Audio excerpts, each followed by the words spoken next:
Hi friends, சென்னையில் premium private bus வந்து விட போகிறாங்க. இது முற்றிலும் லக்ஸுரியாக இருக்க போது. எம்டிசியும் தமிழக அரசும் சேர்ந்து தான் இந்த ப்ரீமியம் லக்ஸுரி பஸ்ஸை வந்து விட போகிறாங்க. இது முழுக்க முழுக்க பிரைவேட் பஸ்ஸுங்க. இதற்காக செப்டம்பர் 2024 இதற்கான திட்ட அறிக்கையை வந்து அவங்க தயாரிச்சிருக்கிறாங்க.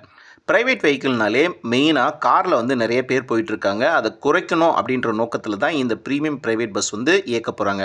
Better comfort, convenience and safety இதில் வந்து கண்டிப்பாக இருக்க போதுங்க. இதற்காக டிபிஆர் வந்து டீட்டெயில் ப்ராஜெக்ட் ரிப்போர்ட் வந்து எல்லாமே எம்டிசி தயாரித்து தமிழக அரசுக்கிட்ட அப்ரூவலுக்காக கொடுத்துருக்காங்க. வரும் மார்ச் 2025க்குள் இது கட்டாயமாக மக்கள் பயன்பாட்டுக்கு வரப்போகுதுங்க. இந்த பிரைவேட் பஸ்ஸில் என்னென்ன வசதிகள் இருக்குன்னு பார்க்கலாம். Air conditioner, GPS tracking, app booking வழியாக நம்ம புக் பண்ணிக்கலாம். ஸ்பேசியஸ் சீட்ஸ் இருக்குது, சிசிடிவி கேமராஸ், பேனிக் பட்டன் இருக்குது, வைஃபை இருக்குங்க. அதே போல் இதில் ஸ்டாண்டிங் அலௌடு கிடையாது. எல்லாமே சிட்டிங்கில் தான் நம்ம வந்து போகணும். காரணம் கம்ஃபர்ட்டாக இருக்கணும் அப்படின்ற ஒரு காரணத்துக்காக ஸ்டாண்டிங் அலௌடு இல்லைங்க. எந்தெந்த ரூட்டில் வந்து இது இயக்கப்படும் அப்படின்னு பார்த்தீங்கன்னா, ஐடி இண்டஸ்ட்ரி செக்டர்ஸ் வந்து எங்கெல்லாம் இயங்குதோ, குறிப்பாக சோழிநல்லூர், தென் சென்னை ரூட்டில் வந்து இந்த பிரைவேட் லக்ஸுரி பஸ் வந்து இயக்கப்பட போகிறாங்க. ஆனால் இன்ன வரைக்கும் ரூட் மேப் இன்னுமே வந்து எதுவுமே தயாரிக்கப்படவில்லை. அதே போல் சீட்டை வந்து நாம் ஆப் மூலியமாக வந்து ப்ரீ புக்கிங் பண்ணிக்க முடியும். கார் பயன்படுத்தவங்களுக்கு வந்து ஒரு பெரு உதவியாக இருக்கும். ஆல்ரெடி டெல்லியில் வந்து ஊபர் ஷட்டில் அப்படின்ற ஒரு தனியார் பிரைவேட் லக்ஸுரி பஸ் வந்து இயங்கிட்டு இருக்கு. அதே போல் சென்னையிலையும் இது வந்து வரப்போகுது. இந்த ப்ரீமியம் பிரைவேட் பஸ் எல்லாமே வந்து ரெவன்யூ ஷேரிங் மாடலில் தான் பிஸ்னஸ் பண்ண போகிறாங்க. அதாவது 2 பிஸ்னஸ் மாடல் இருக்குங்க. ஒன்று டைரக்ட் லைசன்சிங், இன்னொன்று வந்து ரெவன்யூ ஷேரிங் மாடல். ஃபிக்ஸ்டாக வந்து லைசன்ஸ் வந்து வாங்கிட்டு பிரைவேட் பஸ்ஸஸ் வந்து இயக்கிறது பேர் டைரக்ட் லைசன்ஸு. ஒன் டைம் வந்து கவர்மெண்ட் கிட்ட லைசன்ஸ் வாங்கிட்டாங்க அப்படின்னா அவங்க salary, staff, maintenance, operation cost எல்லாமே வந்து ப்ரைவேட் காரங்களே வந்து பஸ்ஸை இயக்கிட்டு அதில் இருக்கிற லாபத்தை அவங்க எடுத்துப்பாங்க.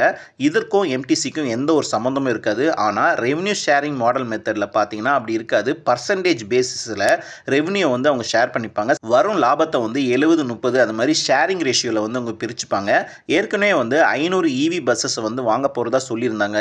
ஸ்விட்ச் மொபிலிட்டி அசோக் லைலண்டோட ஒரு சப்சிடரி கம்பெனி. இது முழுக்க முழுக்க ஏர் கண்டிஷனல் இவி பஸ்ஸஸுங்க. இந்த 500 பஸ்ஸஸும் வந்து இதே போல் ரெவன்யூ ஷேரிங் மாடல் மெத்தடில் தான் அவங்க வந்து பயன்படுத்த போகிறதா சொல்லியிருந்தாங்க. அதாவது பஸ்ஸை அவங்க முழுமையாக வாங்க மாட்டாங்க.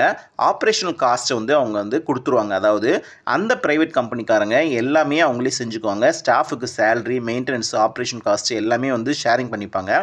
கிலோமீட்டருக்கு எவ்வளோன்னு சொல்லிட்டு பில்லு மந்த்லி வந்து எம்டிசி வந்து கொடுத்துட்டு அதுக்கான லாபத்தை வந்து எம்டிசி வந்து ஷேர் பண்ணி எடுத்துப்பாங்க. இந்த 500 இவி பஸ்ஸஸ்க்கும் இந்த பிரைவேட் லக்ஸுரி பஸ்ஸஸ்க்கும் வந்து எந்த ஒரு சம்மந்தமும் இல்லை.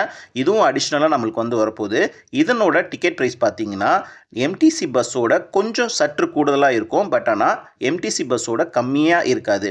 மோர் கம்ஃபர்ட், கன்வீனியன்ஸ், சேஃப்டி ஒரு பஸ்ஸாக நம்மளுக்கு வந்து சென்னையில் மார்ச் 2025க்குள்ளே நம்மளுக்கு வரப்போகுதுங்க. அவ்வளோதான் இந்த வீடியோவில். தேங்க்ஸ் ஃபார் வாட்சிங். சப்ஸ்கிரைப் பண்ணாதவங்க கொஞ்சம் சப்ஸ்கிரைப் பண்ணிட்டு பாருங்கள்.